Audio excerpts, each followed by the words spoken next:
Ada seorang laki-laki di Kaisarea yang bernama Cornelius. Dia adalah seorang perwira dari batalion Italia. Cornelius seorang yang saleh beserta seisi rumahnya takut akan Allah. Dan Cornelius memberi banyak sedekah kepada umat Yahudi dan senantiasa berdoa kepada Allah. Kira-kira jam 3 petang, Cornelius melihat dengan jelas seorang malaikat Allah masuk ke rumahnya, dan malaikat Allah meminta agar Cornelius menyuruh beberapa orang ke kota Yope untuk memanggil seorang bernama Simon yang disebut juga Petrus, yang menumpang di rumah seorang penyamak kulit bernama Simon yang tinggal di tepi laut. Setelah malaikat meninggalkan Cornelius, dipanggilnya 2 orang hambanya beserta seorang prajurit yang saleh dari orang-orang yang selalu bersama Cornelius. Setelah menjelaskan segala sesuatu kepada mereka, ia menyuruh mereka ke kota Yope. Keesokan harinya, kira-kira di tengah hari, ketiga orang suruhan Cornelius dalam perjalanan menuju kota Yope, naiklah Petrus ke atas rumah untuk berdoa. Kemudian Petrus merasa lapar dan ingin makan. Tetapi sementara makanan disediakan, tiba-tiba Petrus diliputi kuasa ilahi. Petrus melihat langit terbuka dan turunlah sesuatu seperti kain lebar yang bergantung pada keempat sudutnya, yang diturunkan ke tanah. Di dalamnya terdapat segala jenis binatang berkaki 4, binatang melata, dan burung.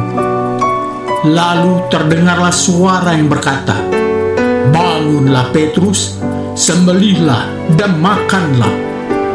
Namun Petrus menjawab, "Tidak Tuhan, sebab aku belum pernah makan apapun yang haram dan yang najis."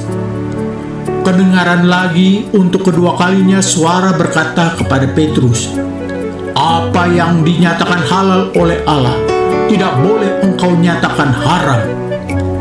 Hal ini terjadi sampai 3 kali, dan segera sesudah itu terangkatlah benda itu ke langit. Sementara Petrus bertanya-tanya dalam hatinya, apa arti penglihatan yang telah dilihatnya itu? Orang-orang yang disuruh Cornelius telah tiba di depan pintu rumah Simon si penyamak kulit. Mereka memanggil seseorang dan bertanya, "Apakah Simon yang disebut Petrus menumpang di rumah ini?" Ketika Petrus sedang berpikir tentang penglihatan itu, berkatalah Roh kepadanya, "Ada 3 orang sedang mencari engkau. Bangun, turunlah ke bawah, dan berangkatlah bersama mereka. Jangan bimbang, sebab aku yang menyuruh mereka." Lalu turunlah Petrus ke bawah, menemui ketiga orang suruhan Cornelius, dan berkata, "Akulah yang kamu cari. Apa maksud kedatangan kamu?" Jawab mereka, "Cornelius, seorang perwira yang tulus hati dan takut akan Allah, dan yang terkenal baik di antara seluruh bangsa Yahudi, telah diberi petunjuk oleh seorang malaikat kudus, supaya ia mengundang engkau ke rumahnya dan mendengar apa yang akan kau katakan." Lalu Petrus mempersilahkan mereka untuk bermalam di rumah itu. Keesokan harinya Petrus bangun dan berangkatlah bersama mereka, dan beberapa saudara dari Yope menyertainya. Hingga pada hari berikutnya sampailah mereka di Kaisarea, dan Cornelius sedang menanti mereka. Dan juga Cornelius telah memanggil sanak saudaranya dan sahabat-sahabatnya berkumpul di rumahnya.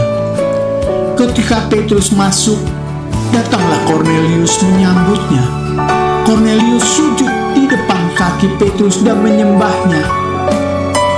Dan Petrus menegakkan Cornelius sambil berkata, "Bangkitlah, aku pun hanya manusia saja." Petrus berkata kepada mereka, "Kamu tahu betapa kerasnya larangan bagi seorang Yahudi untuk bergaul atau berkunjung kepada orang-orang yang bukan Yahudi. Namun, Allah telah menunjukkan kepadaku bahwa aku tidak boleh menyebut seorang pun tidak tahir atau najis. Setelah Kornelius menceritakan apa yang telah dialaminya, lalu Petrus mulai berbicara. Sesungguhnya aku telah mengerti bahwa Allah tidak membedakan orang.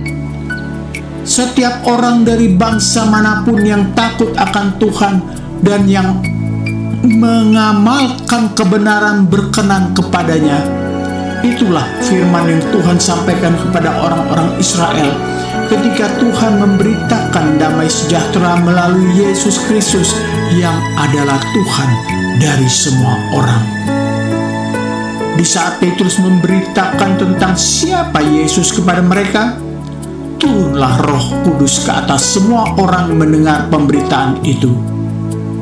Lalu Petrus menyuruh mereka dibaptis dalam nama Yesus Kristus.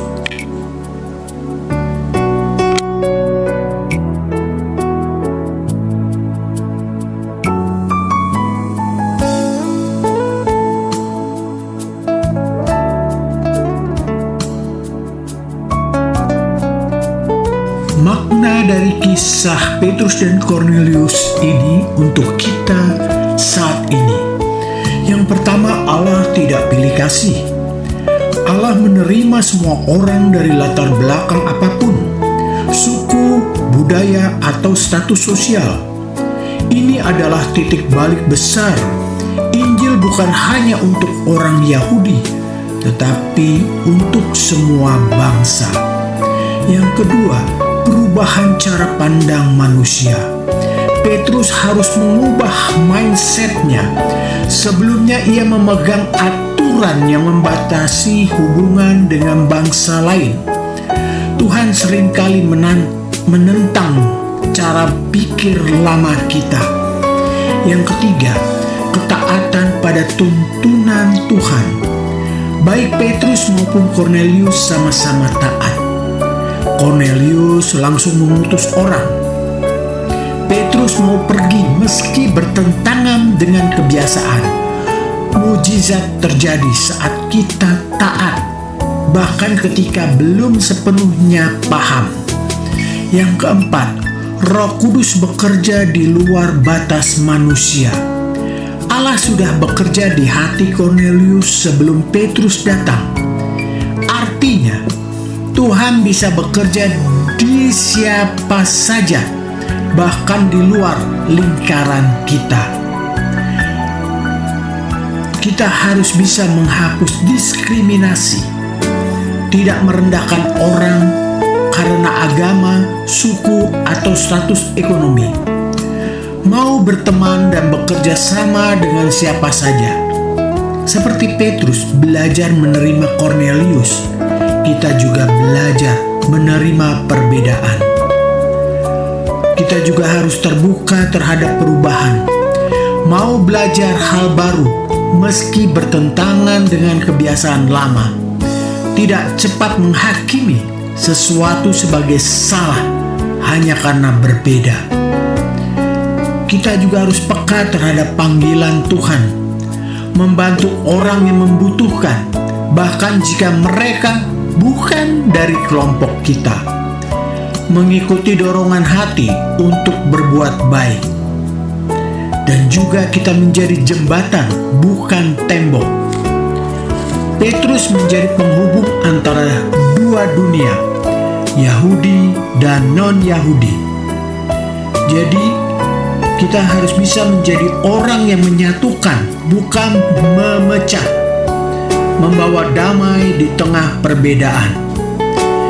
Kisah Petrus dan Kornelius mengajar bahwa kasih Tuhan universal. Kita perlu rendah hati untuk diubah. Ketaatan membuka jalan bagi rencana Tuhan. Perbedaan bukan alasan untuk memisahkan, tapi kesempatan untuk memahami. Bersediakah kita? Tuhan Yesus menyertai kita.